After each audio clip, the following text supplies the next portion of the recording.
Hey guys, this is Omar from shoutyourblessings@gmail.com. Welcome. As I promised you, I have an amazing interview. Right, I've actually got two, but this is my first one, my very first one. I'd like to introduce you to a very good friend of mine. This is Mr. Paul Lane, alias Calves. Thank you for having me. Pleasure. No, honestly, honest all mine. Really, really, really. Bless you. Thank you. So today we're going to talk about Paul, or Paul's going to talk about himself, shall we say.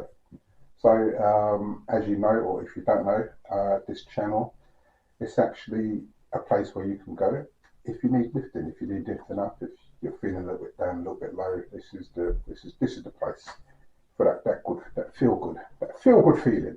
So, I'm hoping that basically by the time Paul's finished speaking, you'll be in tears, you'll be emotional, I hope not. and all the rest of it. So so we're going to start.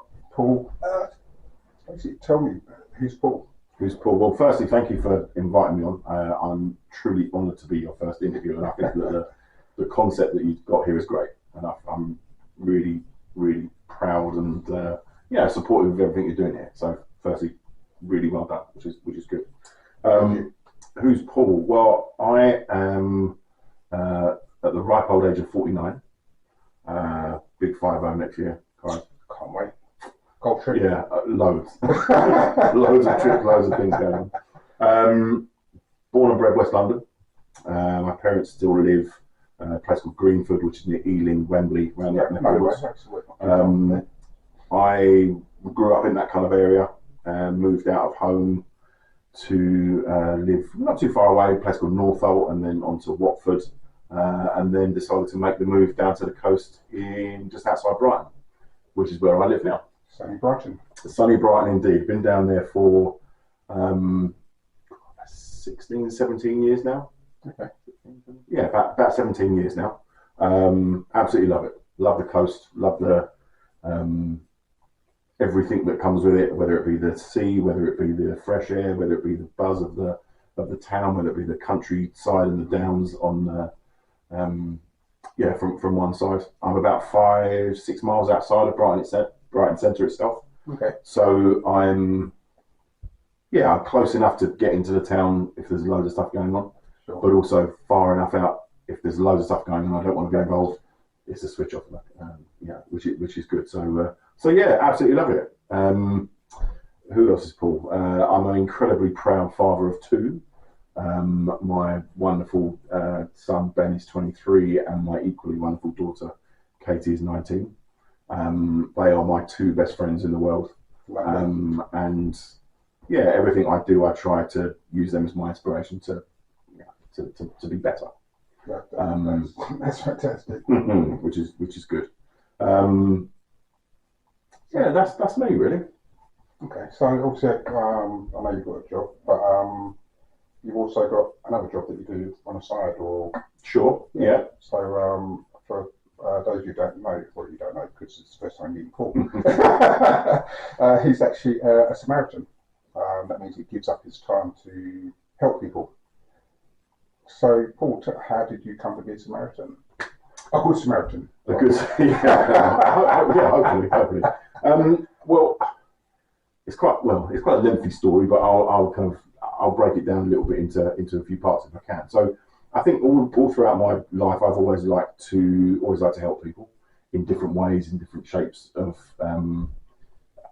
things, whether that be involved in kind of like kids football, doing coaching sessions, and kind of like helping the kids to kind of have a place to go to enjoy themselves. Whether that be to kind of running like the PTA at school, like the Parents Association, putting on some affairs and stuff, just because that's my kind of way to organise and to help out and stuff. So I've always had a part to play in those kind of activities. I did quite a lot of fundraising when I was younger. I run the London Marathon in 2001 for cancer research. Wow. So those kind of things. I always like to think that there's a selfless side to me that does those kind of things. You give. I try my best. And the Samaritans thing came out as a result of a life event I was involved in, going back 3 years now, 3 years ago. Okay. I said I live by the coast, and I used to, I think during 3 years ago, like everyone else in the country, we can mostly working at home or isolating or lockdown or whatever you want to call it for a period of time. And I used to go out on kind of daily walks, like everyone else, and then when restrictions eased off a little bit, I'd kind of go out for a bit of a longer walk and and spend some time just getting some fresh air, etc. Because I live by the coast and because I live approximately about 100 meters from the edge of the cliff, most of my walks are coastal based. Yeah, yeah. So I'm very blessed in that sense. My flat that I live in, I literally is right on the top of the cliff, so I have the best view in the world. And then? Yeah, absolutely. Always will. Coastal marshmallows. So on this one day, almost 3 years ago now, I went out walking after work, just at the top of the cliff, and then there's it's difficult to describe. There's kind of a quite a long ramp that goes down onto the actual onto the beach, but it's not actually just a beach itself. There's like an undercliff walk, which is kind of like a wall, 20-foot wall separating obviously the sea and the pathway that goes alongside the cliff. So I'm walking on the top of I'm walking on the top of the cliff as I'm got my own business, and as I look down onto there's a guy on the undercliff walk, kind of like screaming and being very frantic, and he is looking all around, looking into the sea. So I kind of think, oh my God, what's there? Another guy comes running up and says, oh, I know, someone's fallen in the water. So at that point, at the top of the cliff, there was a guy walking his dog, and I just shouted to him, call the Coast Guard, someone's fallen in. I've run down to the beach side, and sure enough, there was a lady who was probably about sort of 20 yards or so, I think, out into the sea. Ironically, it was a beautiful sunny day, but very high winds, as is usually the case on the coast. Yeah. And the sea was very kind of like choppy, really kind of rough and quite dangerous. And she was in the sea, sort of struggling to, she was far out enough so she couldn't stand up, and struggling to kind of get any, struggling to stay afloat. Yeah. She looked like she was drowning. For sure. Yeah, for sure. So there was a life belt kind of thing on the side of the cliff. So I grabbed that off and kind of threw that out to try and get in. She was struggling to hold on, managed to get it. And as she's got hold of it, I'm kind of like using all of my force to try and hold on to it. I'm not a little guy, so I've got enough kind of strength, I think, to do that. But the waves and the sea was so strong, it was just taking her around. She was getting pushed out everywhere, smashed into the seawall, and damages and all the stuff on her face, etc. And I think not long after that, probably about a minute after that, she started to lose grip of the life buoy, and effectively started to lose energy, I guess, if you like. Yeah, because I mean, I know from being like in waves, I mean, if you're out there for such a long time, you get so tired, and your strength just disappears. So I can totally and it's that. And I think there's always, we all know sometimes, I guess, what the sea is like, and it can be quite rough and quite choppy and stuff. But on this particular day, the waves were incredibly high, incredibly strong, and she was really kind of struggling and losing the fight, I guess, if you like, at that point.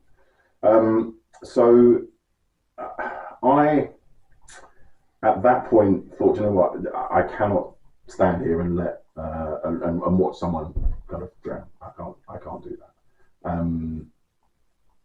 So I decided to get me top off, put my phone and keys down the side, and then got onto the seawall to try and to go and jump in to hopefully save.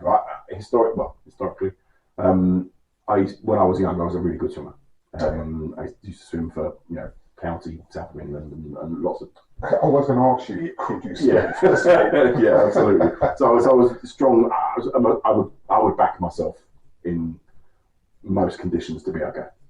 So that was my kind of thought process. Right, okay, I've got to get in and I've got to save her. And then it kind of came to a point where when I'd done all of that in terms of keys, phone, etc., got to the ball just before I guess jumping in, and I can't tell you why, and I can't tell you how, but something stopped me from doing so.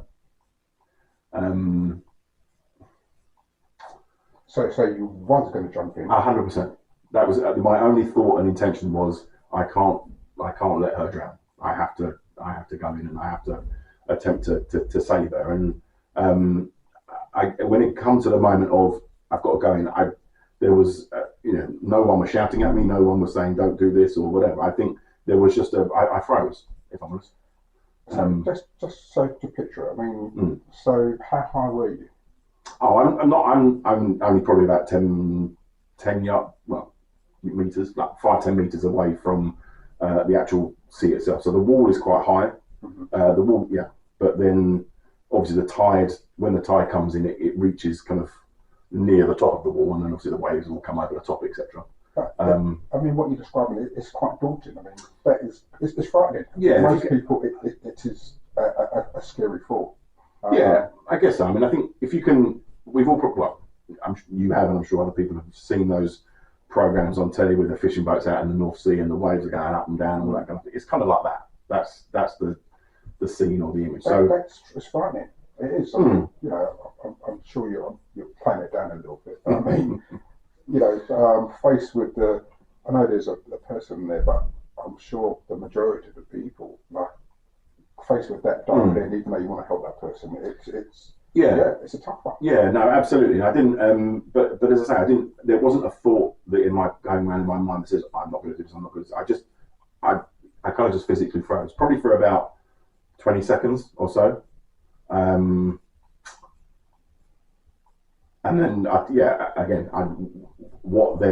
almost like I took my emotional handbrake off at that point, and then I went in, and then I jumped in. By this point, she had kind of, she was, I think for want of a better word, lifeless. She'd been under and kind of like where she'd been smacked into the wall quite a lot. Obviously, that would impacted her kind of consciousness. So I jumped in, swam to her, managed to grab, hold of her. But by that point, she had no, she wasn't moving, and obviously not lifeless. Probably the best description for that. And then from there, managed to kind of like get her. It was probably about 20 meters, I think, probably out to sea. But I managed to use my, my childhood life-saving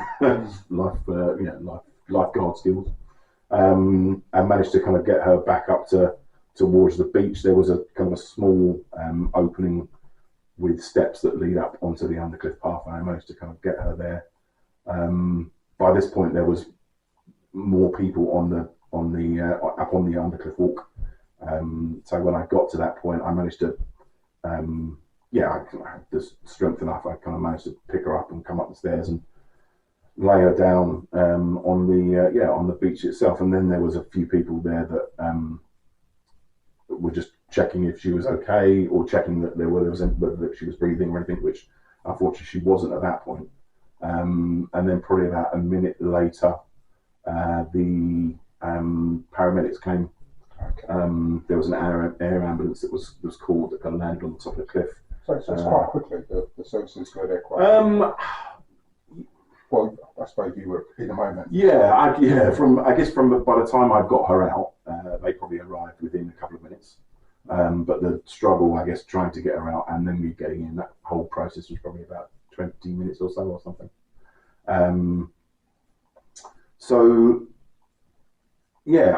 From there, I didn't, participate in any of the kind of attempted life-saving elements because the paramedics and everything like that took over. But really sadly, she died. Yes. We didn't regain consciousness, whether that be from just from drowning, really. But she had substantial kind of facial injuries, where she'd been buffeted into the seawall, I guess, by the waves, which was those rocks sort of definitely played havoc on yeah, the body. sure. So that was that was I think it was a day that changed my life in lots of ways. I think it changed my life from a perspective of, I guess, how I view a lot of things in life, how I understand that, do you know what, it's, there's so much more to life than a lot of people put importance on superficial things, and people get kind of worked up and stressed about so many different things. I'm like, Christ, you know what? I think when you've seen something like that, I guess, and been involved in something like that, it changes your thought process a lot. So, looking back to your question about the linking it to the Samaritan stuff, so I really struggled after the event, probably for about 3 or 4 weeks. I was in quite a bad way. I kept on having lots of flashbacks about it. Had to do like a police interview about a week later because of the apparent confusion as to how she ended up in the water in the first place. Which ironically, she was down there with a couple of dogs. She threw a ball against the cliff bounced the ball went in the water, the dogs chased the ball, jumped in the water, dog couldn't get out. The lady went in to try and save the dog, she slipped, fell and ended up in the water. Oh wow. So yeah, total freak accident. And yeah, there's one small bit I missed out as well. After the lady I managed to get her onto the side, the dog was sadly drowned as well and was floating out in the sea. So I went in and got went in and got the dog and and brought the dog out as well. So, but anyway, I guess so for about sort of 3 weeks afterwards, I really struggled. I was honoured, I think, in a way, to be invited to the funeral. So I went to the funeral, which was, however tough it was for me. Obviously, there was the lady had 2 children, like teenagers. So that it was incredibly tough for them. So just going back, I mean, just backpedal a little bit. So sure. Obviously, she's come out, she's drowned. Obviously, the paramedics are trying to revive her. I mean, so before the paramedics arrived, did you just take a seat back and other people just dived in, or was you? Yeah, I was kind of in a real state of shock myself. I'm not a first aider. I don't know first aid and CPR and all that kind of stuff. I think that was my natural reaction wasn't to try and do that. I think by the time I'd come out of the water myself with kind of carrying her, I was in a not a state of collapse, but in a not a greatest of kind of physical shapes myself from I guess from the efforts and the I couldn't imagine, because I mean I think we've all been rough seas. But sure. I mean, and obviously the English Sea, whenever your wide rocks, the waves are always crashing. Sure. It takes its toll. It tires you out. So sure. I mean, I swim, I scuba dive. I mean, I've been in rough seas before, and it tires you out. Yeah. You get tired very quickly. So absolutely. go in there, fight with the waves, like carry her out. I mean, it must have taken this. Yeah, no. It's totally new. So I could imagine. Well, okay, you've got her, and so other people are. Yeah, that's it. And I think there was others there. I think 5-6 people or so at that point had come down. So that happened, and then so I found the 3 weeks afterwards quite tough, quite mentally tough myself. I'm a really, really frustrating individual that I don't tell no one. I kind of just get on with it myself and put on the front to say, yeah, fine, I'm good. And then I go home and sit there on my own and cry my eyes out for ages. And and kind of that's my coping mechanism, if you like. So probably about 3 weeks afterwards, I ironically was doing the same walk on the top of the cliff. And on the on the top of the cliff, there's like a wire fence on there, and on the wire fence it had a placard, and there was a slogan on there. You know, do you need help? We're here to listen, and we're here to help you with anything. And it was a Samaritan's placard. So I guess my first thought was, I'm really struggling. That was a thought to say, maybe that's who I ring to talk to about things. You never see that. Sorry, you never see that. No, never. And I lived there for a decent amount of time, and I walked past her every day. So yeah, that's yeah, which was divine for sure. For sure. So I kind of I mulled it over, and I think so whilst I was out on that walk, and I kind of however many miles I was doing up and down the cliff, I think at that point I was, well, do you know what? There's fighting with the emotions that I've been doing so after she's passed. They were very much ones of failure. I viewed myself in a really negative way. Really? Yeah, because I think that window of indecisiveness with 20 seconds or 30 seconds, whatever it was, in my mind, and still to this day, quite openly in my mind, I know that I could have changed the outcome. No, can't. That's a tough one. No, honestly, literally, I'm telling you, okay, so you get that 20 seconds, 20, 30 seconds, you went in. You gave her a chance. You took a chance. First of all, you risked your life. Yeah, that's straight. You risked your life. Yeah, first of all, it's no mean thing to say to anyone on the road. So well, basically, just dive into waves that are crashing and breaking to go save anyone. I mean, not a lot of people do it. You did it, and now you're telling me that you've been beating yourself up over 20, 30 seconds. I use it sort of. Yeah, no. I know that you do. But and it's a tough one, because I think, I appreciate your kind words, thank you, and they are words that I've had repeated to me countless times by lots of people. And I think that it's something that very openly I will never go over, and I think it's something that I will always have the view. Failure, I think, is probably a strong word, although that's one I use, because I know that. I know in my head, in my heart and in my head, that 20-second window, if I would have gone in, I would have got to her 20 seconds earlier. Potentially, therefore, I would have prevented her from that first stage. Who knows how that would have played out? And it's impossible to say if I would have done, she would be okay now. That's impossible to know that. It's a tough one, and all I would say is that, well, I think you basically mentioned that when you were going to go and dive in, she was pretty lifeless anyway. Yeah, she was. She's still conscious, but really struggling. So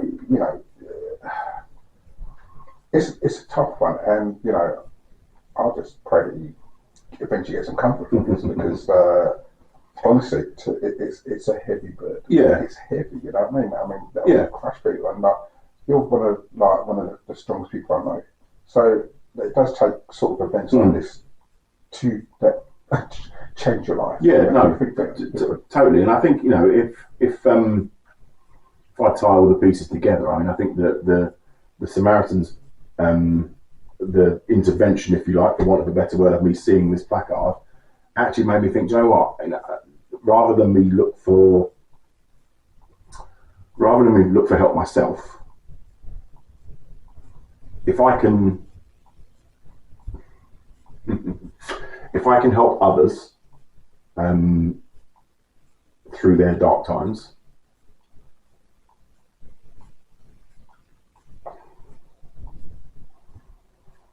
I think I saw it as a chance to right some wrongs. I know exactly. I knew you were going to say that.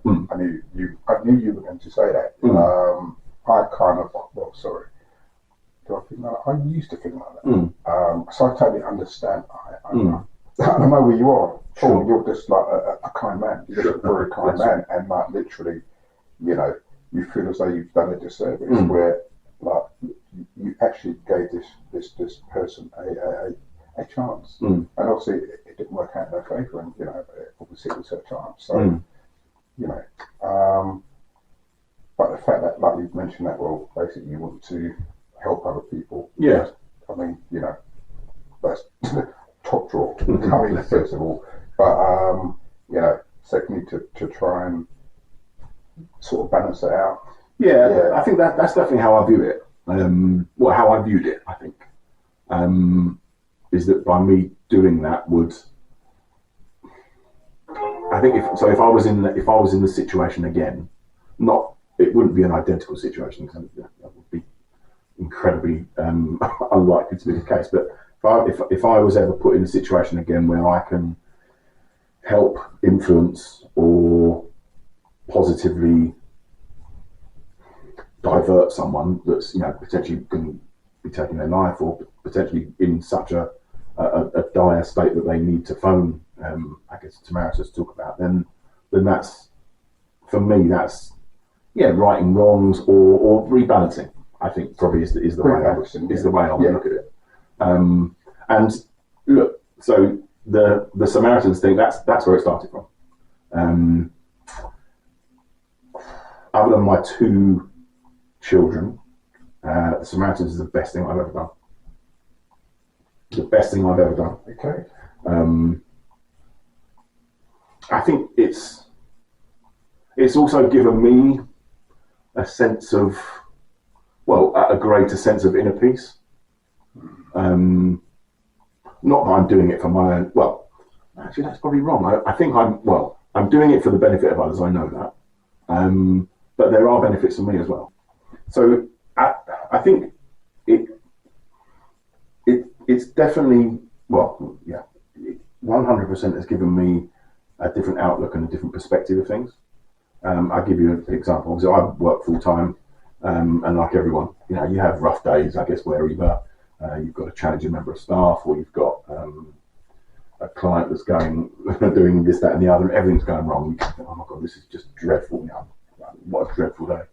I leave work, I drive for an hour or so over to the place where I do the Samaritans. I get in, I pick up the phone, I start talking to people. My life is good. My life is good in comparison to some people that phone up, and some people that need help. So there's a perspective. There's definitely a perspective. We all have our challenges, and we all have our own moments, I guess, where we are low and we are struggling and we are, you know, not in a great place ourselves. But I think when you're then faced with either adversity, or when you're faced with someone else who's literally begging for your help, it gives you a perspective, and you think, you know what, I'm okay, you know. So for me, that's how it's helped me to get into that place of I'm okay, I'm good. Well, I mean, it's an incredible story, like how you became a Samaritan. I mean, you know, looking at the whole thing, looking at yourself. I mean, you started off saying that basically you enjoy helping people. You've always been a helper, a doer, a creator, you know. And it's a selfless act to do things for other people, and always wanting to do things for other people. I kind of do have a similar sort of vein, in myself. And, I mean, you know, basically, I believe I'm Christian. Sure. And God, you know, I go to church and whatever, and for me, I mean, you just told what you just told me. I truly believe that basically this was destined to happen. Like the Father made this happen. You're not the first person to say that. And not for, you know, I could say not for you, but for you to help other people. Yeah. So this one incident of like tragedy, I mean, it's tragic. I mean, but this one incident of tragedy allowed you to help like tens, like hundreds of people. I mean, you've been in this for 3 years. I mean, how many people have you helped? I mean, how many people do you help a week? Yeah, and it's and that's yeah, and that's really interesting. And there's a my mum has a really dear friend who I know well, and she the first time I saw her after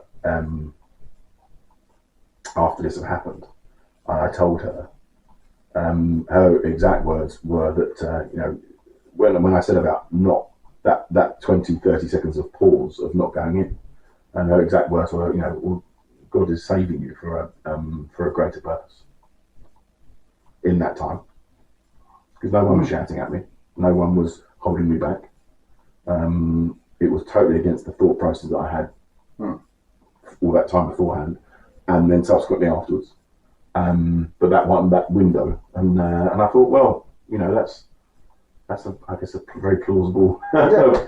So I'm saying you can't. I mean, not everything can explain. I mean, it can be explained. I mean,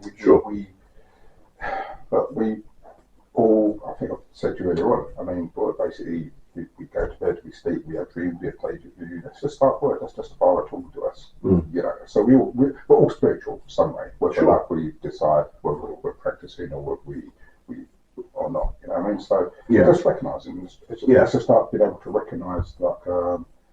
Things that happen to you, like where basically there's been a divine intervention and all the rest of it. But I mean, you know, you're solid. You are absolutely solid. You're on solid ground.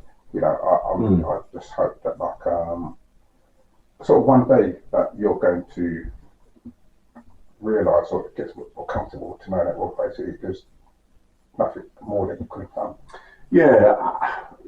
I guess maybe time is that healer. I don't know. I mean, I think it's 3 years now. 3 years at the end of this month.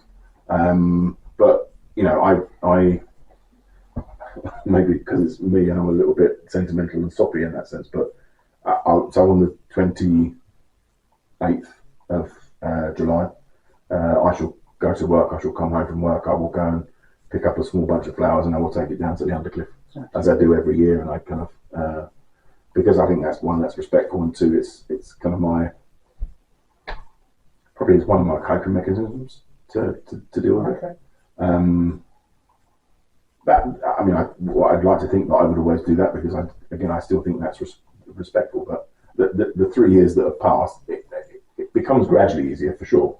I mean, if I think about, I guess, how it impacted me within the first 6 months afterwards, you know, and how I am now, that, you know, I'm a lot more accepting of what's happened. But as I say, you know, I can't say I will always, but I think my thought process, it might fade, but my prominent thought is, you know, one of that I could have impacted that in a different way, which is kind of what I use to drive me for other things. Okay. I used the word failure earlier, and that's not, you know, that's probably just, that's quite an extreme word to do so, but I think I think of it a little in that way, and therefore I think my inner drive and my inner determination for things that really matter to me, I always have the thought of, okay, well, you know, I'm not going to fail again. I'm going to do this, and I'm going to put every single thing I've got into it, because I don't necessarily want to. Yeah, I don't want to do that. I don't want to be in a place of feeling that like that again. So apart from doing Samaritans, I mean, because Samaritans itself gave you therapy. I mean, did you actually seek help? No, I got. So like most men, then. Yeah. I mean, I'm incredibly fortunate. I have two incredible parents who I can speak to about anything. And in this instance, I guess I as a 49-year-old man who speaks to his mum every day and FaceTimes her like 2 or 3 times a week, that's probably quite unusual. No, but it's you know, it's so lovely. Both so lovely to hear that. Yeah, and they're both you know, my heroes. So I can always use them, and I can always count on them as I have done on a few occasions before. So I have a support network. I guess there I have, I say, my two kids are my two best friends. I can talk to them about anything, and they are, they bring a different perspective on things. Yeah, absolutely. But they're still as open and as wonderful and as accepted as anyone else. And I have a very close knit circle of friends. I don't have loads of friends. That's not to say that I'm a horrible person, but I've never been one of these people that has multiple friends, because I'm just not very good at keeping in touch with lots of people. I know. I've been trying to I'll just say, look, guys, I've been trying to reach out to this man for like a few years, a number of times. You know what I mean? And he's just like, you don't take offence. I'll just keep trying. Yeah. Do you know what it is? I get really blinkered. I deal with what I'm dealing with now, and actually I really struggle with lots of other things on the periphery, and I kind of think, no, that's what I'm doing, and I kind of just tend to stay like that, which I know isn't the greatest of things. But I've always had a couple of like very close people that I would share anything, whose opinions I value, and I know that they would, if I was being, I'm not going to swear, but if I was being an idiot, they would say, you're being an idiot. What are you doing? So I feel that I could get all the help I need from those people. That's good. I mean, that's the main thing, is that having a support network. Oh, absolutely. Yeah, and you've got one. And I would say, if there's anyone that's struggling with any sort of like trauma, mental issue, just reach out. So there's the Samaritans. Sure. But there's also a lot of other groups. You can even go to your doctor and just start a conversation with your doctor, and then you can get referred, and so always reach out. Talk. Agreed, and I think that's one of the misconceptions about Samaritans, and I'm not plugging it by the way, but it's important to. I think it's important that people understand. Before I signed up for it, my perception was the only people that find Samaritans are those people that want to kill themselves. People. Well, actually, say that. That's kind of my perception as well. Yeah. So I'm about to commit suicide, or I feel suicidal, or I need to speak to these people. They're gonna tell me all the things that are right in my life, and they're gonna talk me down. They're gonna do it. Actually, it's nothing like that at all. Probably of the amount of people that phone in, round about, I can say 30% of people or so have suicidal thoughts or suicidal actions, or are of that nature. It's still a high percentage. Well, I know. Come on. Absolutely, but it's Samaritans is there as a listening service. It's not as a service to tell people how to live their lives or what they should do with their lives. It's literally for anyone, for anything, for any issues, for any problems, whatever. Whoever you are, it's a totally non-judgmental, safe space that you can just offload. And you can just say, look, this is what I'm struggling with. Of course, in a conversation, I'm going to try and guide for you to open up on what you want to talk about, and guide, if need be. But I'm no one would ever give you advice and say you need to do this, because I don't know you. I don't know all the circumstances behind why you're calling. So, to be able to have, I think anyway. For people to be able to have a safe space where they can, whoever they are, whatever they do, whatever they've done, not to be judged, and to be able to kind of like talk about their problems and worries is a great thing. And genuinely, like I said to you before, it's apart from the kids, the best thing I've ever done. There is no feeling like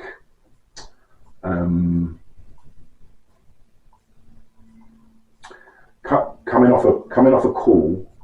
Getting emotional about this because I can think of one very specific one. Coming off a call, having heard the person at the beginning of the call, at the end of everything, and then throughout that time that you spend talking to them,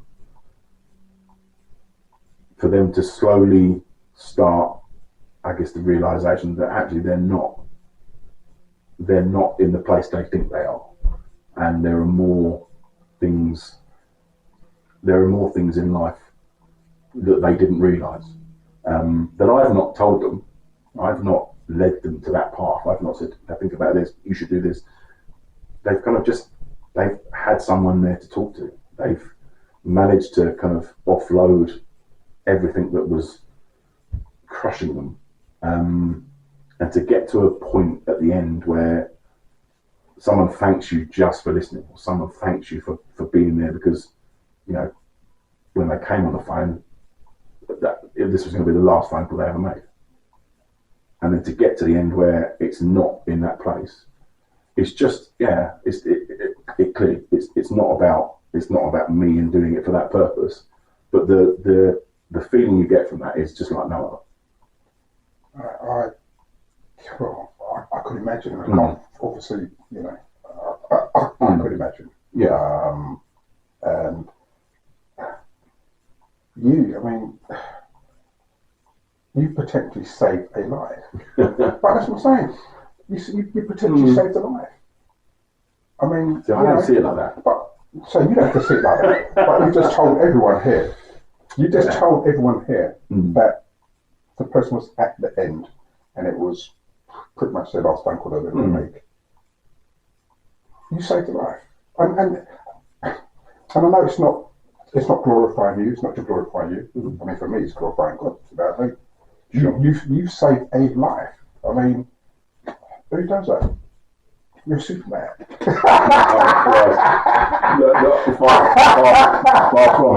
Far from it. Yeah, but all I'm saying to you is, look, basically, so I know you've got that yoke on your shoulder for that 20, 30 seconds we did dive in, and that's going to be there. But that yoke it's going to get smaller and smaller as time goes by, as the years go by. It will get smaller until it's just a little tiny speck that you can start to flick. Yeah. But up until then, remember that you are saving lives. That's what you do. I mean, just you know, so paramedics, they'll go to find someone like on the ground, and they will basically they'll save their lives till they get to the hospital. Sure. But you're doing that before they get to there. You're doing that before they get to that state, and you need to recognise. So no, but you've got to recognise. I mean, come on, man. I mean, look. I mean, in my head, I pick up a phone. And I'm there for people to listen to. And that's your tool. Yeah, and as our, you know, I guess at any one time there's, you know, there could be 200-300 volunteers across the country, I guess, taking calls. So I guess all of the, you know, I guess it's just listening to people and their problems. But it's a skill, man. That not well, people have. Yeah, I mean, it's you know, sadly, not every call is like that. You know, there are some outcomes which aren't the same. You know, and that's equally well, not equally, I guess, but that's a people ringing up, I guess, who aren't able to find, I guess, peace within themselves, and you know, and the outcome of that is unfortunately not a no. And there's always going to be like casualties, but you're putting in the work, and you're doing a good thing. You're saving lives, and I'm just trying to focus on the positive. I'm trying to shine light. Shine a light on there, like you know, just to say that. Well, I think that's fantastic. I really do. Like you. I mean, but I tell you what, it's you know, so I've gone through a kind of a training program with some wonderful people, and I'm surrounded by wonderful people, I guess, throughout that process, and I guess taking calls and shifts, but. Everyone has a skill and ability to listen to someone. Everyone, whoever, you know, anyone watching this, or, you know, anyone you meet in the street, everyone's got the ability to listen to someone when they're in need. You know, being able to think to take the time, and being able to realise that the benefit for not only them but for you of doing so is you can't quantify that, because it's just I think, like I said earlier, I mean, we all have burdens, and some of us keep them to ourselves, which isn't the best thing to do. When we get round to talk about them, it feels better. You feel lifted, or you feel kind of freer of the kind of the negativity and the animosity I guess you've got building up inside you. That's I think that's proven in my mind anyway. So I guess my summary probably is that everyone can help everyone. You know, you don't need to have gone through a training course to know you can sit down with someone and say, are you okay? Anything you want to talk about? Not just a random person in the street, but you know what I mean? We all will probably recognise friends, and we all recognise people that we know when there's a change in their mood or when something is a little bit different. You know, there's always everyone has the ability to take 5 seconds or 5 minutes out of their day to check if they're okay, because that might make a big difference to them. It doesn't take much. No. It makes the world a happier place. Sure. The world's a happier place. Then all is good. Then all is good. Well, I've got to say, it's actually been an absolute pleasure talking to you. I mean, honestly, it's just hearing your story. Because I mean, I knew about it, but obviously I didn't know the depth, and I knew obviously it had an effect on your life. You mentioned kids. It's probably had I don't know, areas of your life, but you know you're still here. You're here. You're doing it. You're still smiling. I mean, you're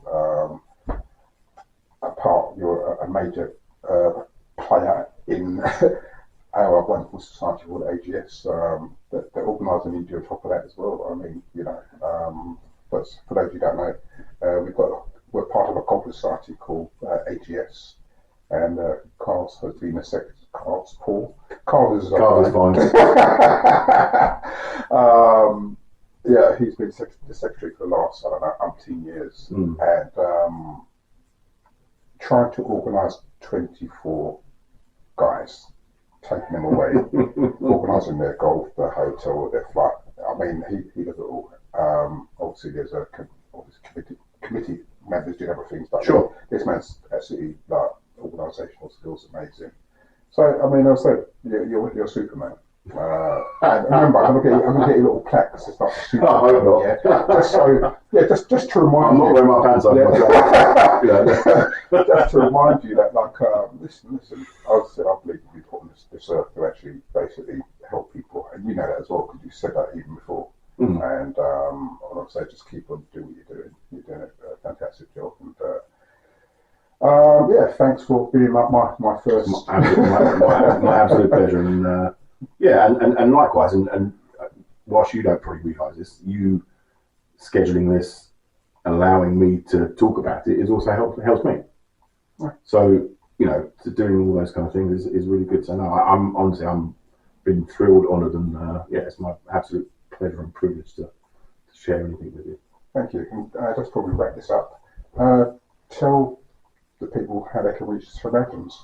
So Samaritans is a free phone number, open 24 hours a day, 7 days a week. Just dial 116 123, and unlikely you'll get through to me, but one of my other incredible colleagues across the UK will be able to provide you with any provide you with a platform for you to speak, and you'll be able to listen to. Excellent. And for me, as you know, this channel, Shout Your Blessings, it's a place where you can come if you're feeling low, if you're feeling down, if you just want to hear stories like this one, this incredible story. This is the place to hear it. I hope after watching this, it's giving you hope, it makes you feel good. Life isn't as bad as we all think it is. But look, I need to hear from you guys. I need some more videos. I need to do some more filming. This is my first interview, and I'm very grateful for it. I need to do a few more. So those of you who have my personal number, send me clips in. For those who don't, you can email me at shoutyourblessings@gmail.com. yeah, so I'll get the email and I'll get back in contact with you. Also, the YouTube channel, Shout Your Blessings. Just do a search for it. You'll see a few videos on there, up on there. And subscribe. That's the main thing. I need you to subscribe. Give it a thumbs up. Click that bell. I'm just kind of getting used to this whole multimedia, YouTube. You know, this is kind of. I'm old. You did great. Well, thank you. Yeah, so guys, please send your videos in, send your shouts, reach out. I definitely appreciate it. Yeah, thank you.